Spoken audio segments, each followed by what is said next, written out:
안녕하세요. 10분 성경의 보통 목사입니다. 성령 강림절을 맞아 성령에 관한 말씀 함께 나누려고 하는데요.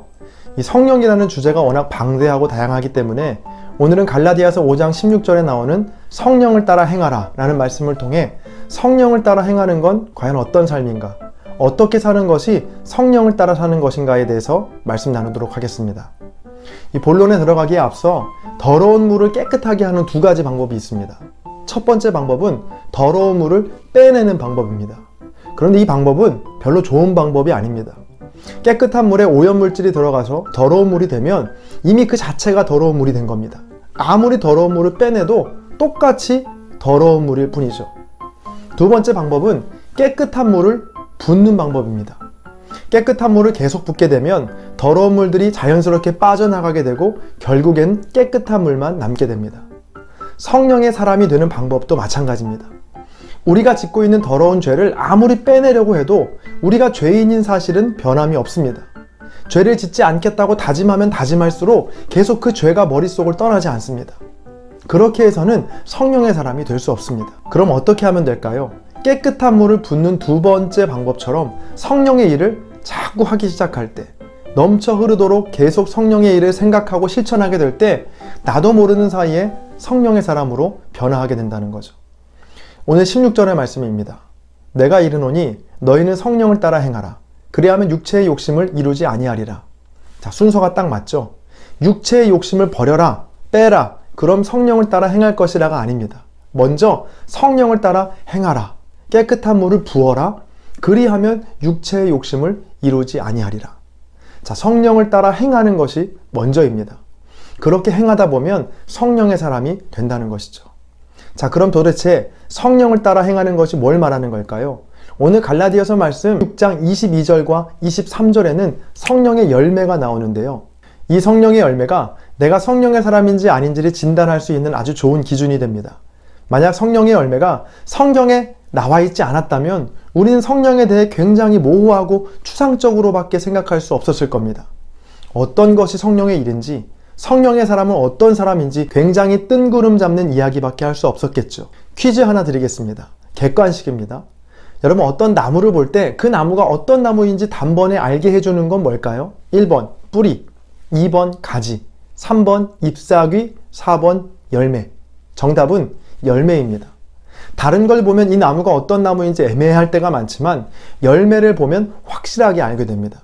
마찬가지로 내가 성령의 사람인지 아닌지는 오늘 말씀에 나와 있는 성령의 열매가 나에게도 있는지 없는지를 보면 확실히 알게 된다는 거죠. 22절과 23절의 말씀입니다. 오직 성령의 열매는 사랑과 희락과 화평과 오래 참음과 자비와 양선과 충성과 온유와 절제니 이 같은 것을 금지할 법이 없느니라. 아멘. 성령의 열매의 특징 두 가지가 있는데요. 첫 번째는 전부 성품과 관련되어 있다는 겁니다. 성령의 열매인 사랑과 희락과 화평과 오래 참음, 자비, 양선, 충성, 온유, 절제 어떤가요? 성령의 열매라고 하면 우리 생각엔 성령의 열매는 뭔가 초월적이고 신비한 능력일 것 같은데 여러분, 능력이 아니라 성품입니다.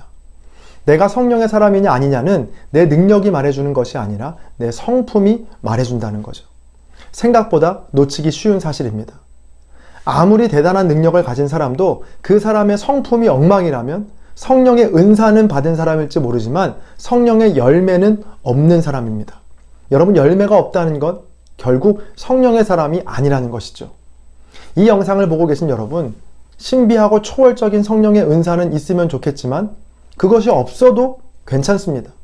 그러나 성령의 열매인 아름다운 성품은 우리에게 반드시 있어야 하는 열매입니다. 능력보다, 은사보다 성품을 귀하게 여기는 성령의 사람들이 되시길 바랍니다.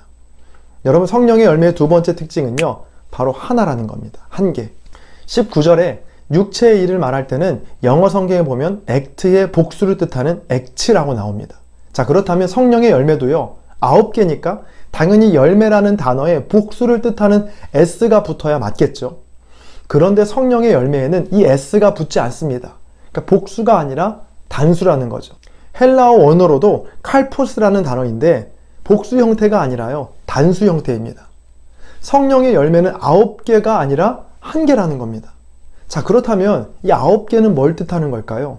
이 9개는 9가지의 열매를 뜻하는 것이 아니라 바로 한 가지 열매에서 나오는 9가지의 맛이라고 보는 게 더 타당합니다.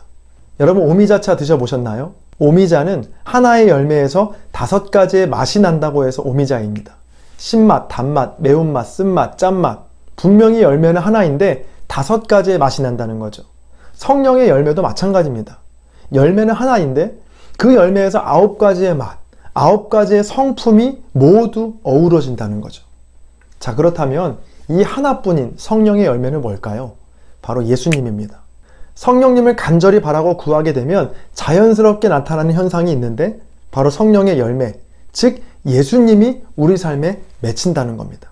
다시 말하면 예수님의 성품이 우리의 인격과 삶에도 고스란히 맺힌다는 것이죠. 지금 내 삶에 성령의 능력과 또 기적과 같은 일들이 일어나지 않더라도 나에게 주님을 닮은 성품과 인격의 열매가 맺힌다면 여러분 그 사람은 성령의 사람입니다. 그러나 반대로 많은 은사와 능력을 받아서 사람들에게 인정을 받고 병고침과 놀라운 기적을 행하는 사람이라도 그 사람에게 성령의 열매, 즉 예수 그리스도의 성품과 인격의 열매가 맺히지 않았다면 그는 성령의 사람이 아닙니다. 성령 강림절이 다가옵니다. 혹시 여러분은 성령님을 생각할 때 성령의 은사나 기적과 같은 일들만 구하시진 않았나요? 성령의 사람이냐 아니냐를 구분해 주는 건 바로 열매입니다. 그 사람에게 성령의 열매가 맺혔냐 맺히지 않았냐가 정말로 중요합니다. 열매가 있냐 없냐는 은사를 몇 개 받았나 보다 훨씬 더 중요합니다. 성령의 열매의 특징 2가지를 기억하세요. 첫째, 성령의 열매는 성품과 관련되어 있다. 둘째, 하나뿐인 성령의 열매는 바로 예수님이시다.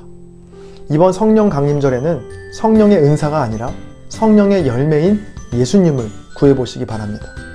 예수님의 성품을 닮은 성령의 사람들이 우리가 속한 공동체와 그리고 이 한국교회에 점점 더 많아지기를 바랍니다. 안녕하세요. 10분 성경의 보통 목사입니다. 삶을 살아가다 보면 이 문제만 해결되면 될 텐데 라는 것 한 가지는 꼭 있습니다. 어떤 사람은 그것이 건강일 수 있고 또 물질일 수 있고 자녀의 문제일 수 있습니다. 하나님께서 이 문제만 잘 해결해 주시면 모든 것에 감사하고 자족하며 살 수 있을 것 같습니다. 자, 그런데 정말로 그 문제만 풀리고 없어지면 모든 것에 감사하게 되던가요? 그렇지 않습니다. 한 문제가 끝나면 더 큰 문제가 다가오고 정말 그 문제만 딱 끝나면 감사하며 살 것 같지만 그 문제가 끝난 후에는 또 다른 문제가 닥치게 됩니다. 이스라엘 백성들이 광야길 40년을 돌아간 것도 또 이사야 말씀에 나오는 것처럼 수많은 강대국들에게 둘러싸여 괴로워한 것도 모두 눈앞에 닥친 문제만 바라보았기 때문입니다. 하나님께 이 노예의 삶에서만 해방시켜달라고 간청한 이스라엘은 출애굽하게 됩니다. 노예만 아니면 행복할 것 같았던 그들의 인생은 당장 바로 군대의 위협 앞에서 하나님을 원망합니다. 바로의 군대가 뒤따라오는 문제 앞에서 이스라엘 백성은 이 위협에서만 벗어나게 해달라고 간청합니다. 그러자 홍해가 갈라졌고 바로의 군대는 하나님께서 바닷속에 잠기게 하십니다. 이제는 감사할 법도 한데 또 배가 고프다고 불평합니다. 그러자 하나님은 만나를 내려주십니다. 어느 정도 배가 부르니까 이제는 목이 마르다라고 불평합니다. 그러자 하나님은 반석에서 물을 내어 목을 축여 주셨습니다. 만나도 먹고 물도 마시면서 이제는 정말 감사할 법도 한데 만나가 질려서 맛이 없다고 불평합니다. 그러자 하나님은 메추라기를 주셔서 고기를 먹게 하십니다. 고기를 먹었으니 불평이 끝났나요? 아닙니다. 이사야 말씀에 보면 이스라엘 백성은 애굽이 자신을 어렵게 하면 애굽을 치워달라고 떼를 쓰고 애굽이 없어지니 아람 나라가 나타나고 아수르 바벨론에 이르기까지 문제는 끝나지 않고 계속해서 이스라엘 백성들을 괴롭힙니다. 이런 이스라엘 백성들의 삶이 우스꽝스러워 보이지만 실은 우리의 삶과 놀랍도록 닮아 있습니다. 취업만 되게 해달라고 간청해서 취업이 되면 회사 사람들과의 갈등으로 힘들어하고 사업의 문만 열어주시면 주를 위해 모든 것을 다 하겠다라고 간청해서 사업의 문이 열리면 건강이나 자녀 등 예상치 못한 문제 때문에 힘들어하는 것이 바로 우리 인생입니다. 자, 이 악순환의 고리를 어떻게 끊을 수 있을까요? 바로 눈앞에 닥친 문제가 아니라 문제보다 크신 하나님을 바라볼 때 이 악순환의 고리는 끊어집니다. 이스라엘 백성들은 날마다 그 문제만 바라보고 문제가 해결되기만을 바랬지 문제보다 크신 하나님을 바라보지 못했습니다. 단지 하나님을 지금 내 문제를 해결해 주시는 초월적인 힘을 가진 존재 정도로만 생각했지 모든 문제 해결자가 되시고 길이 되시는 그 하나님을 아버지로 믿고 따르진 않았다는 것이죠. 여러분, 우리의 모든 문제는 문제보다 크신 하나님을 바라볼 때 그 하나님께서 나의 아버지가 되어주실 때 해결됩니다. 이사야 35장 15절에는 문제 해결의 열쇠가 무엇인지 나와 있는데요. 마침내 위에서부터 영을 우리에게 부어주시리니 광야가 아름다운 밭이 되며 아름다운 밭을 숲으로 여기게 되리라. 자, 그럼 문제 해결, 그 열쇠가 뭐라고 나오죠? 마침내 위에서부터 영을, 즉 성령을 우리에게 부어주실 때 메마른 광야가 아름다운 밭이 되며 그 밭이 숲으로 변화됩니다. 자, 물론 지금 당장 내 눈앞에 닥친 문제를 위해서도 반드시 기도해야 합니다. 그러나 우리가 더 간절하게 애쓰고 힘써 기도해야 할 제목은 문제보다 크신 하나님, 성령님의 충만한 임재, 바로 성령 충만이 되어야 합니다. 하나님을 그저 어려운 일을 당할 때만 잠깐 불러다가 쓰는 종처럼 여기는 것이 아니라 내 모든 삶에 성령님을 주인으로 모시고 의지할 때 놀라운 변화와 회복이 우리 삶 가운데 나타나게 된다는 거죠. 자, 그럼 이렇게 성령이 부어질 때 우리 삶에 어떤 변화가 나타날까요? 두 가지 변화인데요. 먼저 17절 말씀입니다. 내 눈은 왕을 그의 아름다운 가운데서 보며 광활한 땅을 눈으로 보겠고. 자, 첫 번째는요. 우리의 눈을 바꿔주십니다. 우리의 눈이 우리의 왕, 즉 하나님을 볼 수 있고 하나님이 우리에게 주신 아름다운 땅을 보게 합니다. 눈이 바뀌는 건 정말 중요합니다. 똑같은 문제와 어려움인데 사람마다 그 고난을 대하는 태도가 다른 이유가 뭘까요? 바로 보는 것이 다르기 때문입니다. 태어날 때부터 사지가 없이 태어난 닉 부이치치, 중학교 시절 축구공에 맞아 실명을 하게 된 강용우 박사, 손가락이 4개뿐인 피아니스트 이희야, 음주운전자가 낸 7중 추돌 사고로 전신 55%가 3도 화상이라는 중화상을 입어 일그러진 얼굴로 살게 된 이지선 씨. 자, 이들은 모두 이해할 수 없는 큰 고난과 어려움을 겪었다는 공통점이 있습니다. 그리고 또 하나의 공통점이 있는데 바로 모두 이해할 수 없는 그 문제의 너머에 계신 하나님을 바라보았다는 겁니다. 네 사람 모두 스스로 목숨을 끊어도 전혀 이상할 것이 없는 이 상황 속에서 하나님을 보았습니다. 그리고 이들은 사지가 멀쩡한 사람들보다 더 큰 사역을 감당하며 살고 있습니다. 여러분, 지금까지 내 눈앞에 닥친 문제를 위해서만 기도했다면 이제는 내 눈을 위해 기도해야 합니다. 주님, 내 눈을 바꿔주옵소서.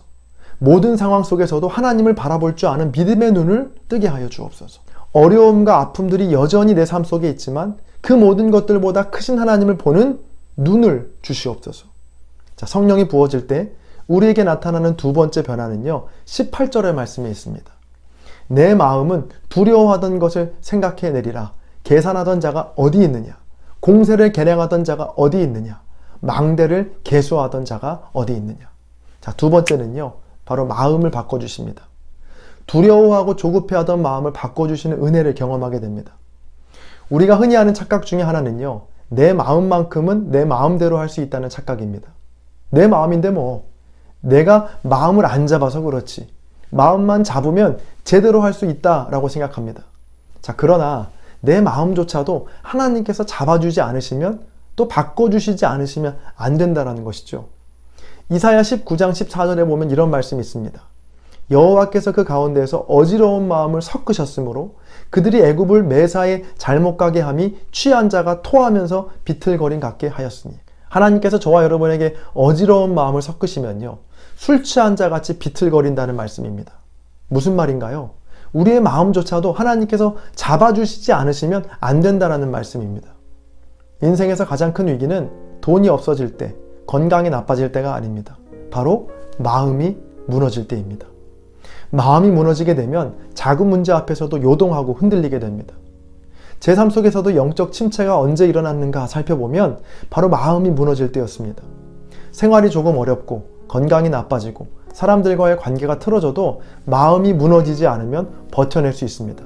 자, 그러나 마음이 무너지면 아무리 사소한 일이라 할지라도 금방 무너지게 되어 있습니다. 마지막 정리하겠습니다.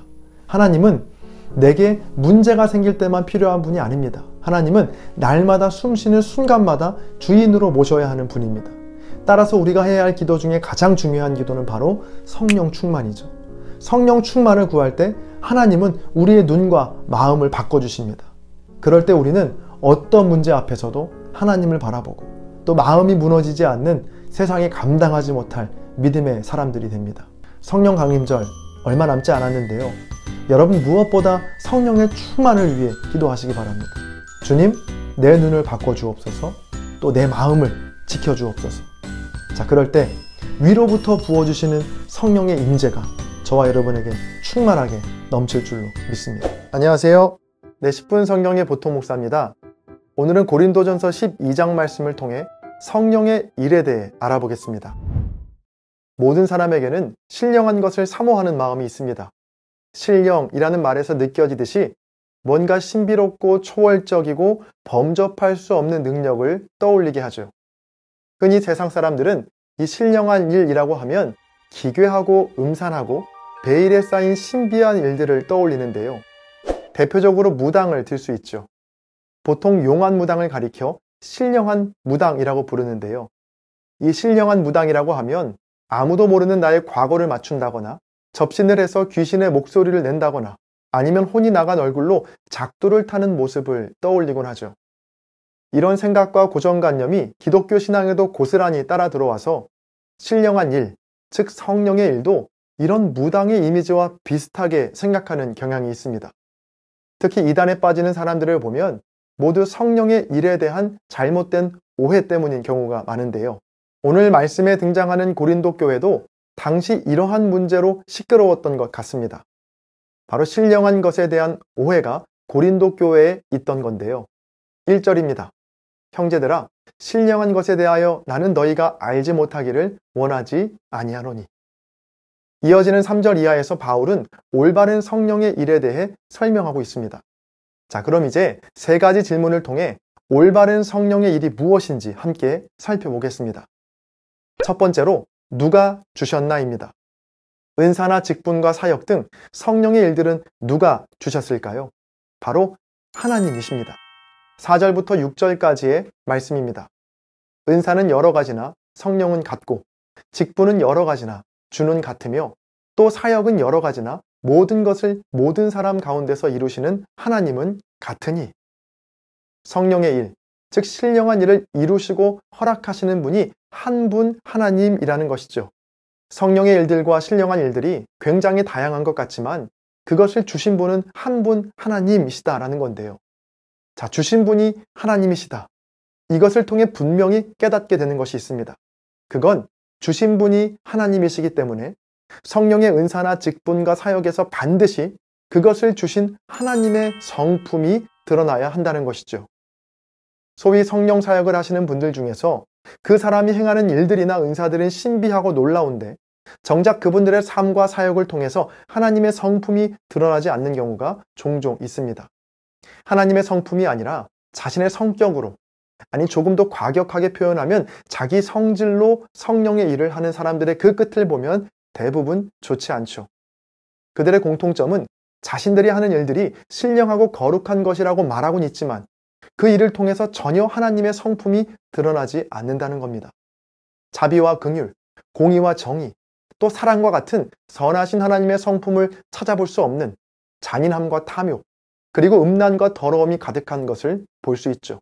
여러분, 이 사람이 성령의 사람인가 아닌가, 이 일이 정말 성령께서 행하시는 일인가 아닌가를 분별하는 첫 번째 기준은 그 사람과 그 사람이 하는 일을 통해 하나님의 성품이 드러나고 있는가입니다.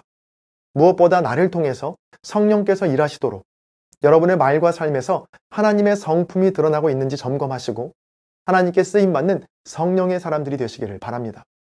다음으로 두 번째 질문은 왜 주셨나입니다. 하나님께서 은사나 직분과 사역들을 왜 주셨을까요? 7절입니다.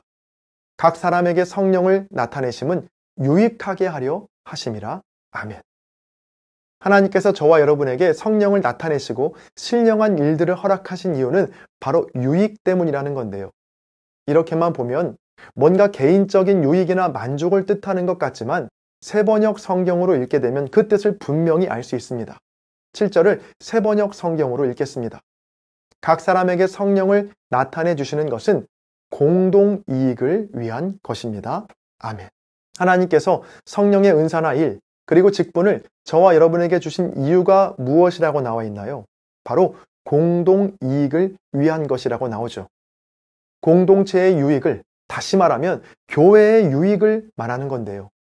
이를 통해 깨닫게 되는 건 우리의 모든 은사와 성령의 일들은 반드시 교회의 유익, 더 넓게는 이 사회를 유익하게 해야 한다라는 겁니다. 하나님은 특정한 개인의 이익과 즐거움을 위해 성령의 은사들을 주시지 않습니다. 모두의 유익을 위해, 교회의 유익을 위해 주시죠. 이 말은 내가 아무리 신령한 일을 하고 있고 성령의 일을 하고 있다고 해도 이 일이 공동체의 유익이 되지 않고 교회를 시험에 들게 한다면 그것은 성령의 일이 아니라는 겁니다. 방언과 예언, 병 고치는 은사를 통해 교회가 시험이 들거나 아니면 그 능력을 행하는 한 사람에게 모든 관심이 집중이 된다면 그 사역은 과감히 중단해야 합니다. 혹시 이 이야기를 들으시면서 머릿속에 누군가의 얼굴이 떠올랐다면 다른 누군가를 떠올릴 것이 아니라 나는 과연 교회와 공동체의 유익을 위해 쓰임받는 성령의 사람인가? 나를 먼저 돌아보시기 바랍니다. 내가 하는 말과 일이 과연 교회를 세우고 공동체를 유익하게 하고 있는지 돌아보시고 나의 만족과 내 기쁨을 위해서가 아니라 주님의 기쁨과 교회의 유익을 위해 쓰임받는 저와 여러분이 되시기를 바랍니다. 마지막으로 세 번째 질문은 언제 주시나입니다. 본문 11절입니다. 모든 일은 같은 한 성령이 행하사 그의 뜻대로 각 사람에게 나누어 주시는 것이니라. 아멘. 하나님께서 각 사람에게 성령의 일을 언제 주신다라고 나와 있나요? 바로 그의 뜻대로, 즉 하나님의 뜻대로 각 사람에게 나누어 주신다라고 나오죠. 성령의 은사와 신령한 일들은 아무 때나 주시지 않고 하나님의 뜻 가운데 선물로 주어지는 것입니다. 내 뜻과 내 계획이 아니라 하나님의 뜻과 하나님의 계획이라는 것이 중요합니다. 그래서 성령의 사람은 기다릴 줄 알아야 합니다. 지금 당장 내가 원하는 대로 내 인생이 풀리지 않고 답답해도 하나님의 뜻을 구하며 기다릴 줄 알아야 하죠. 그리고 성령의 사람은 시기하지 말아야 합니다. 나보다 더 많은 은사를 받은 사람, 나보다 더 잘 나가는 사람을 바라볼 때 질투하거나 시기하는 것이 아니라 하나님께서 뜻이 있으셔서 저 사람에게는 저만큼의 은사를 주셨구나 하고 생각할 줄 아는 여유가 있어야 합니다. 여러분, 지금까지 살펴봤듯이 성령의 일과 신령한 일은 멀리 있지 않습니다. 꼭 예언을 해야만, 방언과 통변을 해야만, 병을 고쳐야만 성령의 사람이 아닙니다. 예언을 하고 방언과 통변을 능통하게 해도 오늘 나눈 세 가지 특징, 하나님의 성품이 나타나지 않고 교회의 유익이 되지 않고 겸손하게 때를 기다리기보다 내 뜻을 주장한다면 그는 성령의 사람이 될 수 없습니다.